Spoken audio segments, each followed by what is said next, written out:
Okay, so now we're literally to the only thing I actually remember learning from physics the first time, although I'm sure I learned a whole bunch of other stuff, was projectile motion. I feel like this was the big thing that we were supposed to learn, and I think I learned it. And then I got to statics and dynamics, and I was like, oh, apparently I didn't, well, not statics, because nothing moves in statics, but I got to dynamics, and then I was like, oh, apparently I didn't learn projectile motion like I should have. Okay, so projectile motion. This is the whole concept of the idea that things move uppy-downy, and lefty-righty, and 100 trillion% independently of each other. So the up and down motion is independent of the left and right motion because these are perpendicular to each other. We have this beautiful perpendicular axis, which is amazing because you can sit on it. Yay! So we have this perpendicular axis, which means that any kind of motion in the uppy-downy is independent of the lefty-righty up until, you like crash into a mountain or the ground or something like that. Until something physically prevents you from going somewhere, which would basically mean a force is applied. Okay, so let's say this. I'm going uppy, uppy, uppy, uppy, up, and let's say that there's nothing going on until I hit the ceiling. The only real reason I stop is because there's a force applied by the ceiling that's like ceiling, stop. And I guess I could have made it a lot simpler by drawing a straight line ceiling. So, I hit the ceiling, and the real reason I stop is the ceiling applies a force of, hey, stop. Okay? So, there's this idea, I'm probably getting off topic, but, like whenever you hit a pool ball, it goes like that. That, like, in theory, this angle and this angle are the same-ish. It's because this distance, or this velocity of the pool ball is always the same. And this velocity of the pool ball, reflects. So it goes chonk, chonk, and it reflects off that distance.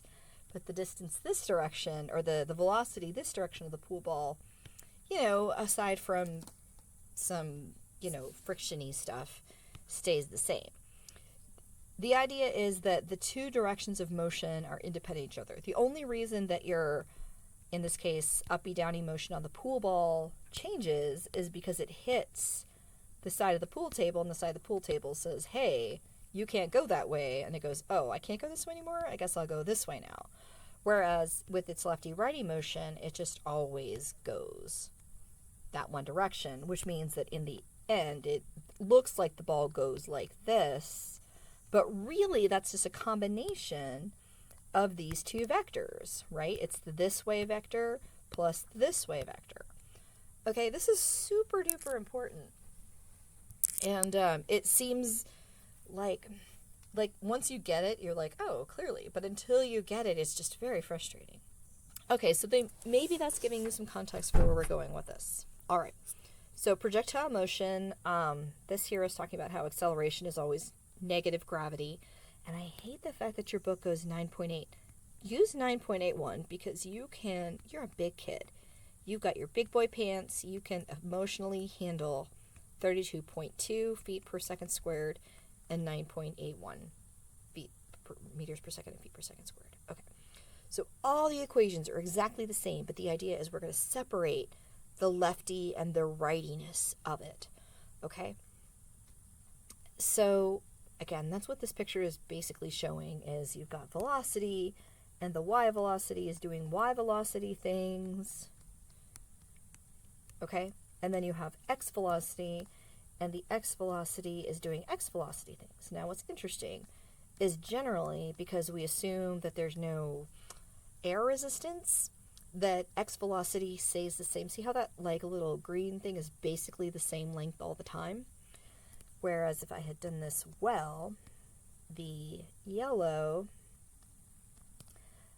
starts out say I'm throwing it up high, but acceleration, because gravity is pulling it down, so that arrow gets shorter and shorter and shorter until you get up here, and there's no more up acceleration, there's no more up velocity at all, because the acceleration has moved that velocity down to 0. And now the acceleration has overcome the velocity, and now it actually starts moving down a little bit, even more because it's speeding up, even more because it's speeding up.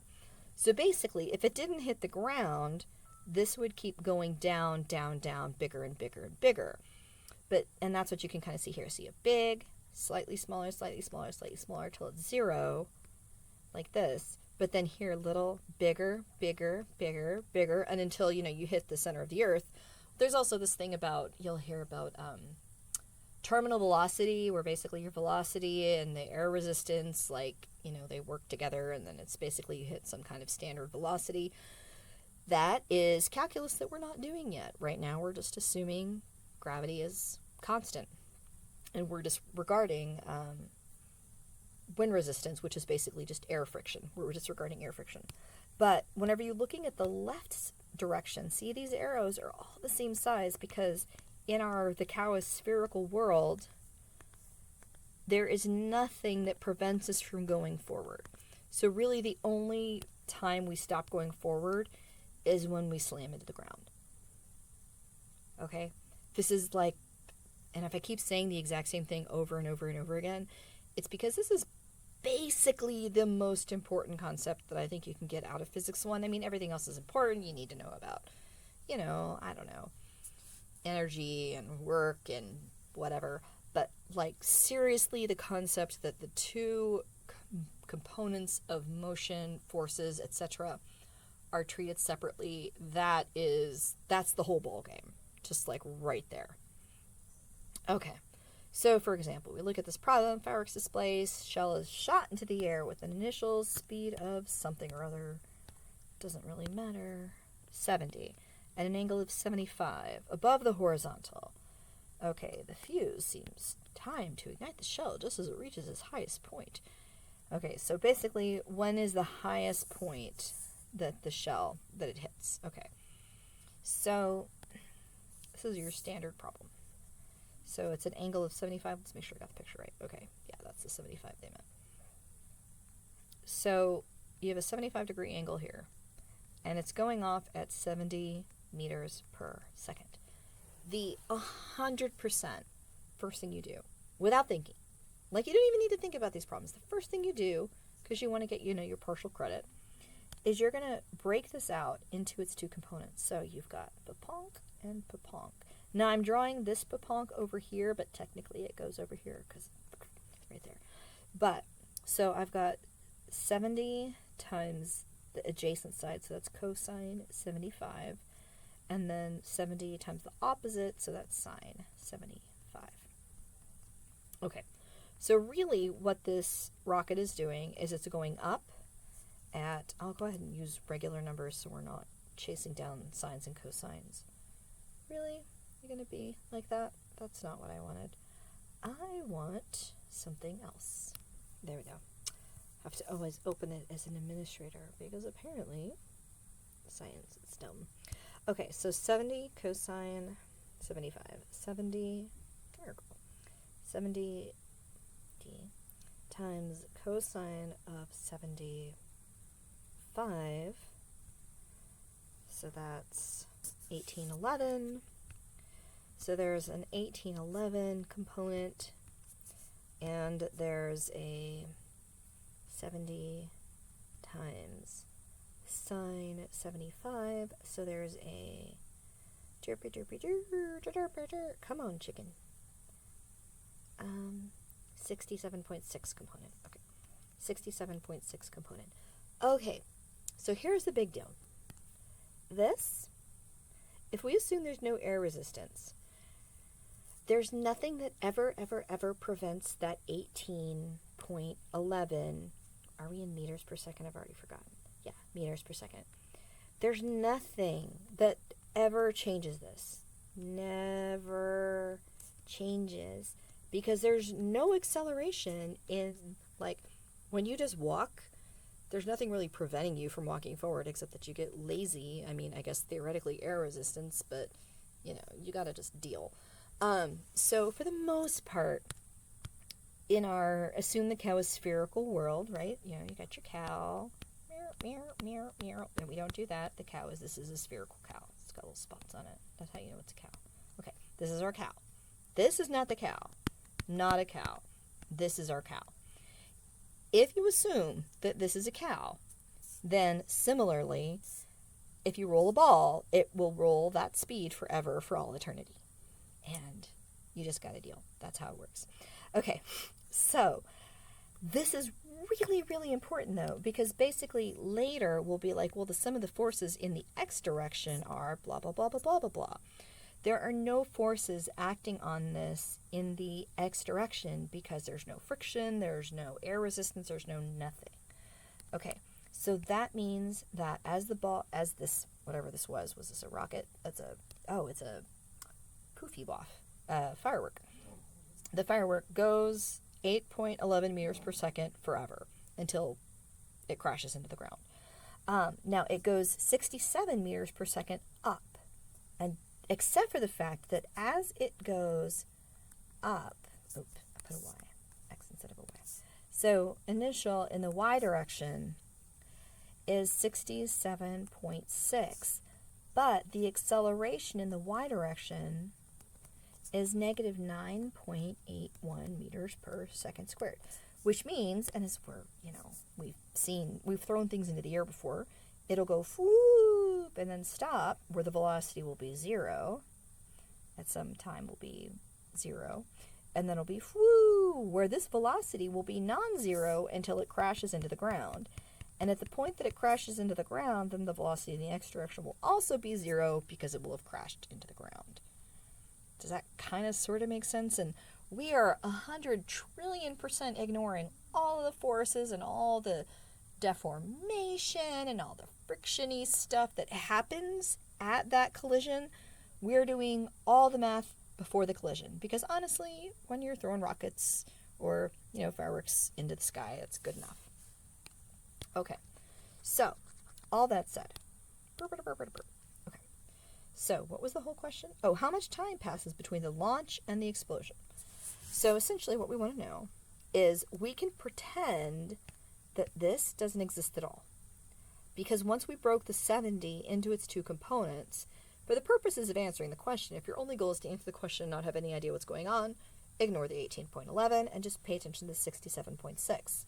Because what we're saying is we have an initial velocity. Ooh, that was weird. We'll go back to here. We have an initial velocity, and we want to know how high does it go, or do we care how long it takes? Oh, how much time passes. Okay. So we know that there's a final velocity, an initial velocity, an acceleration. That's not what I meant either. An acceleration times time.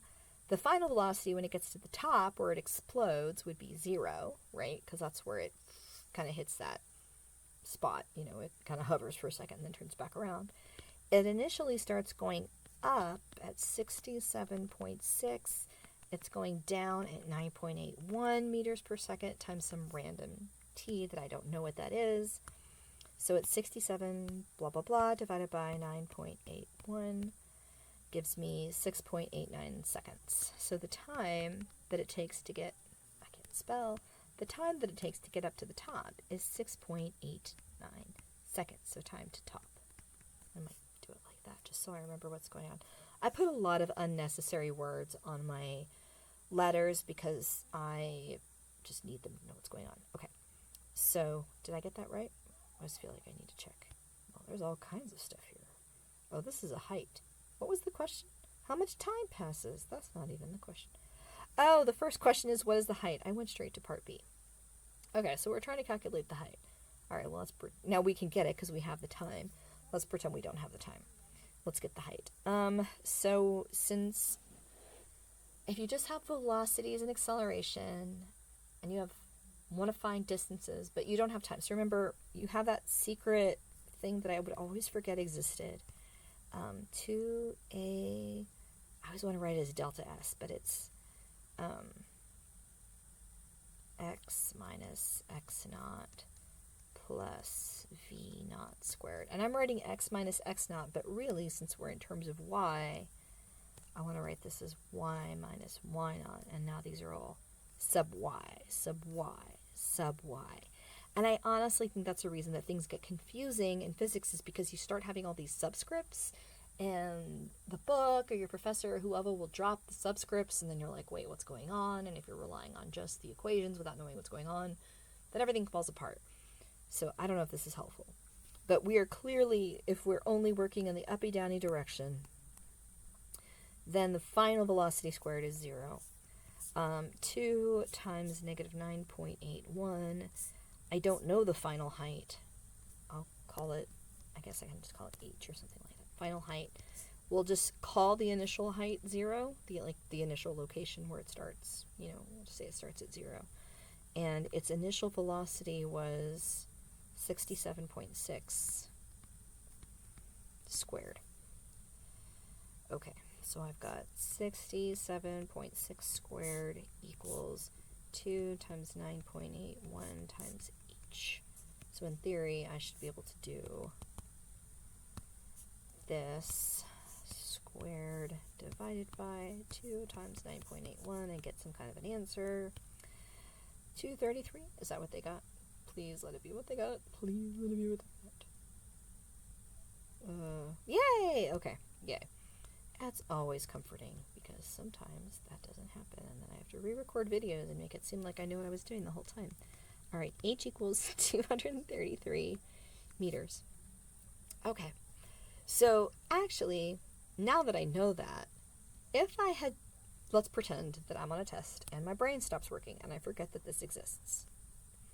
Because that's completely realistic. I don't know about you, my brain doesn't work on tests. So, let's say all I remember is this, and I can get the time.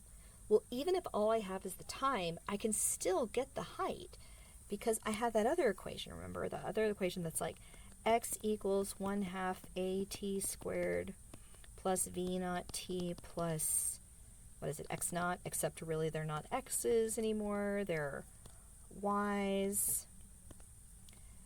And then this is y naught, and then in the y direction. So I could be like, okay, I don't know what the height is, because let's pretend I haven't figured it out yet. But I know it's 1/2 a t squared plus v naught t plus h naught, or y naught. So I've got negative 9.81 divided by 2 times this thingy here squared plus 60, the same velocity, times the time. And I got 233. Look, I got literally the exact same answer, down to like 6 significant figures. And that's because, shockingly, the, equations are all derived from the same thing, so clearly they should get the same answer. But basically what I'm trying to tell you is, even if you can't get the answer one way, there's probably another way to get it. So don't give up. Is this helpful? I don't know. I just want you to play with it. So, okay, so we've got the stupid height. I mean, the very exciting to get height. We've got the time. What is the horizontal displacement? Okay, so the horizontal displacement is, remember we know that it's going some kind of, what was that, 18 something? 18.11. So it was going 18.11. So think about this as like, this is like the solid older sister, and then you've got crazy brother going up and down. So older sister can just keep going until brother crashes into the ground. Okay, because he's going up and down. So it takes older brother t.689 seconds to go up. Now, how long is it going to take him to fall down? Actually, I think we need to know that first, so we can know how long. How long does she get to go 18.11 meters per second until her stupid brother gets in the way and lands down in front of her, and she's like, oh my god, I was seriously making all kinds of progress until you fell on the ground in front of me. I'm sorry, I'm just trying to make this, like, I was about to say realistic, but there's nothing realistic about this at all. Okay, so first of all, we need to solve this for crazy little brother, older brother, some kind of brother. Okay, so we know that the final velocity, or the final location, is equal to,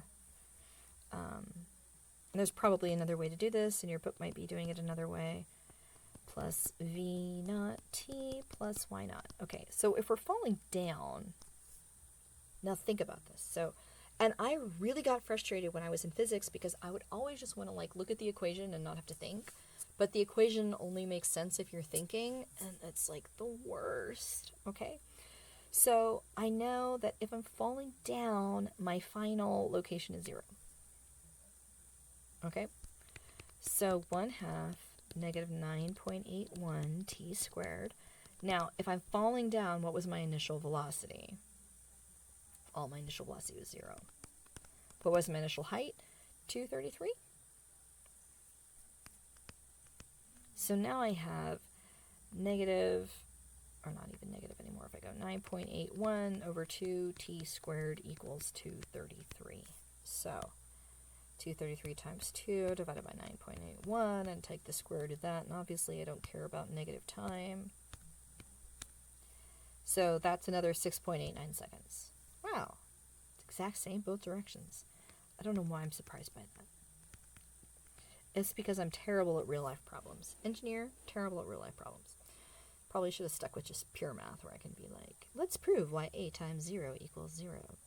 Okay, so it turns out to take the exact same amount of time up as it does down. You know, I'm not sure if I believe me. So let me try it a different way. How could I do it a different way? I could say like, well, the initial position is 0, and the total amount of time, so t like total, like let's just pretend I start on the bottom, and my initial velocity is 67.6, and times t total, and my initial location is 0, because again, I'm basically like, what if I, remember that other problem? I don't know if you watched all the videos, but like if I start here and I end here, then I could also solve that equation. So if I do that, then I either have t equals 0 or t equals 67.6 divided by something times 2 divided by 9.81.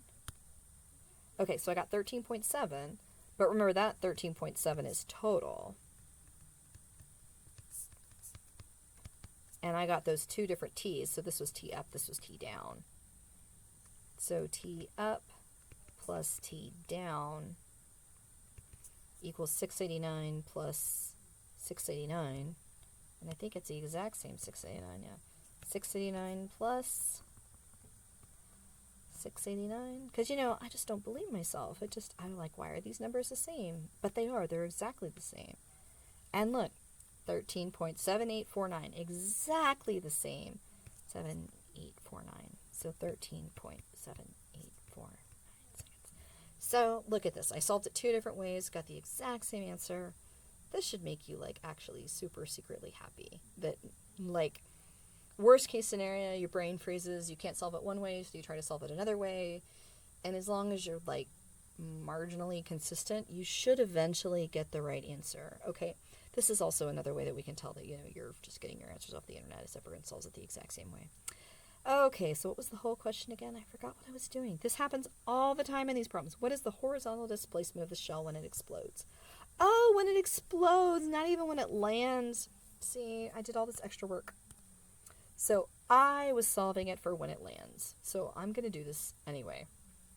So when it lands, you know, assuming whenever it explodes it still lands, the x displacement is 1/2 at squared plus v naught t plus x naught.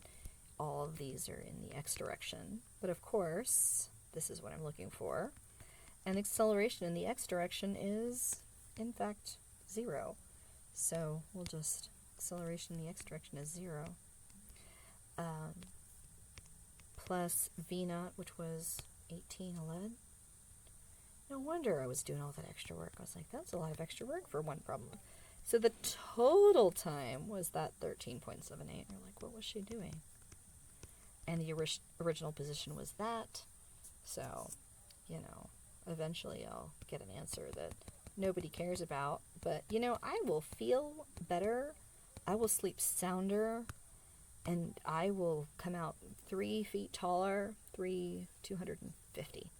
So this will, the shrapnel, let's pretend that nothing weird happens when it explodes, will happen 250 meters away. So basically this is going to do this.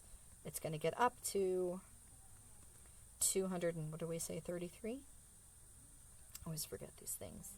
233. So it's going to go up 233 meters. It's going to take 6 point something seconds, 6.89 seconds to do that. And then it's going to take another 6.89 seconds to fall. And shockingly, I'm sure if you put the 6.8 seconds into the 1811, yeah, 1811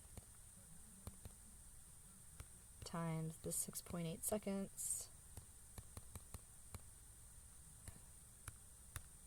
So that's 124. So that is like just dead set in the middle, 125.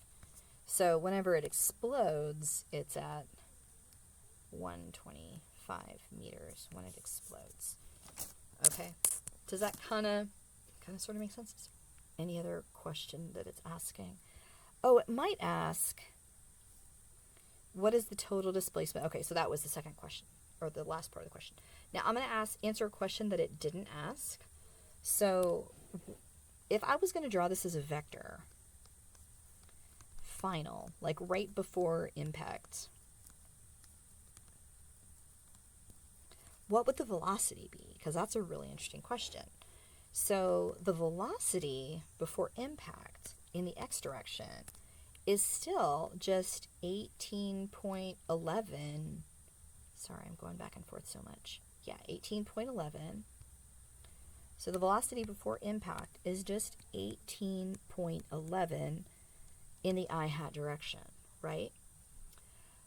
But since we were here, we were at v equals at plus v naught on the way down.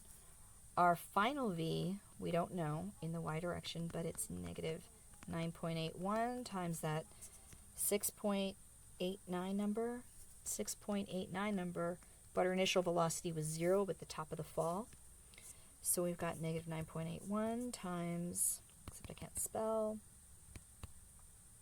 So I'm answering this question that the problem didn't ask because I'm probably going to chicken out of answering any more. Not chicken out, I'm just tired of answering any more of the problems, working them out. But okay, negative 67.6. So the velocity of y final is negative 67.6. So I would write it like this. Is the final velocity could be written like 1811 I hat minus 67.6 j hat. So the magnitude of the velocity right before it hits the ground would be the square root of the sum of the squares.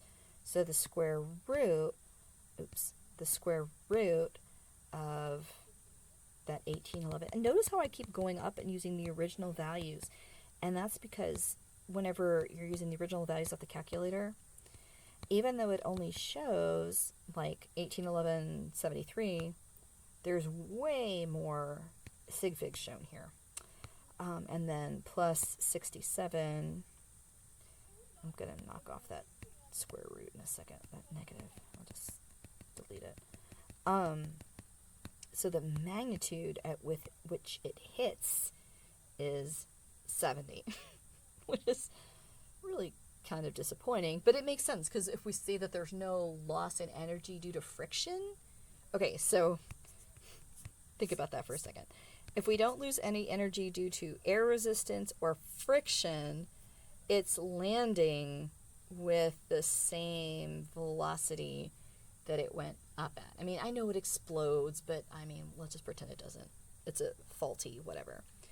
And also look at the 67.6. I mean, I guess we should have known that because that 67.6 is the same thing as this 67.6, which also means that it's coming in at the same angle, right? Because if I think about what this looks like, if something is going in at,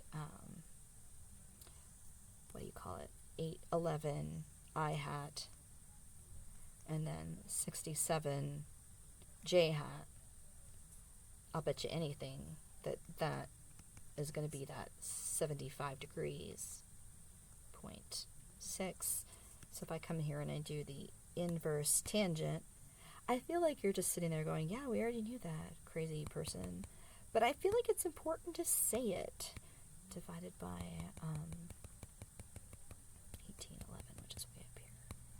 Is that because we had no loss of friction, no air resistance, no anything like that, we ended up, that's negative 75 degrees. We ended up with exactly the same components on the way down. Now, I'm not saying that from now on, just memorize components, they're the same no matter what.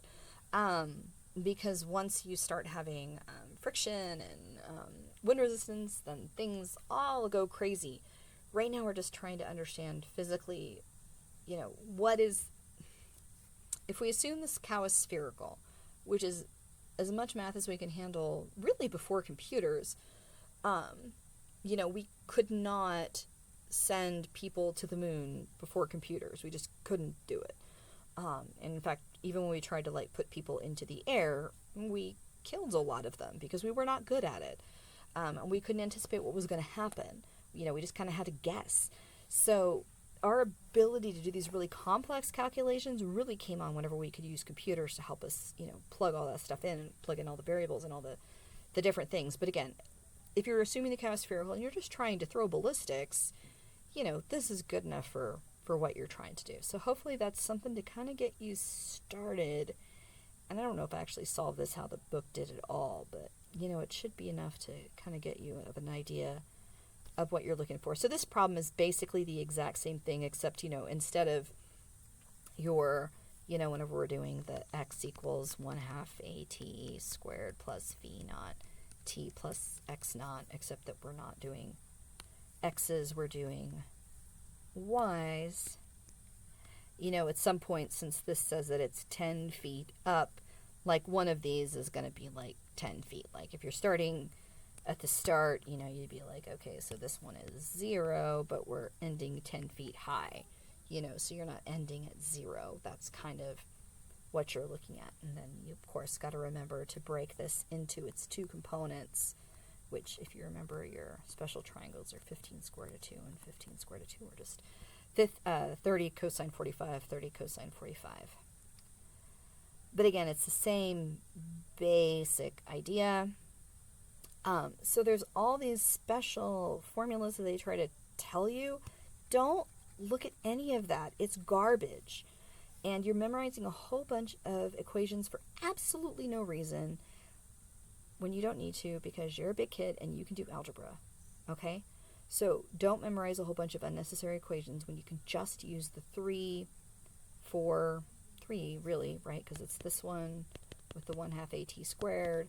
It's this one with the at plus v naught. And it's the v squared equals 2at plus v naught squared. Or not 2a. It's 2a delta s. I'm thinking about it as delta s because I'm thinking about it in a different class. But it's x minus x naught plus v naught squared plus. So basically, these are your only equations that you really need for these problems. So don't memorize all this other extra junk, because you're just going to be sitting there going, why am I using this? When do I use this one? You don't need to use any of them. And honestly, you don't even need to use any of these. You could just go and do velocity equals dx dt, and acceleration is dv dt. Okay, that's where all of this comes from, and everything else is just details. I don't even know what they're doing here. Yeah, see, this equation is only valid for blah, then who cares? If the equation is only valid for very specific circumstances, who cares about your stupid equation anyway? So my recommendation is to try to work through these problems, not necessarily the way that they show, but the way that I do it, because I'm, obviously infinitely better. So, I don't know. I'm just trying to help you prepare for what's to come. If you're never going to take another physics class again, or another engineering class, or if you're I'm computer science, I'm never going to have to know any of this ever again, maybe, I don't know. But if you've ever really got to know this stuff, this is the way for sure that you're going to want to do it.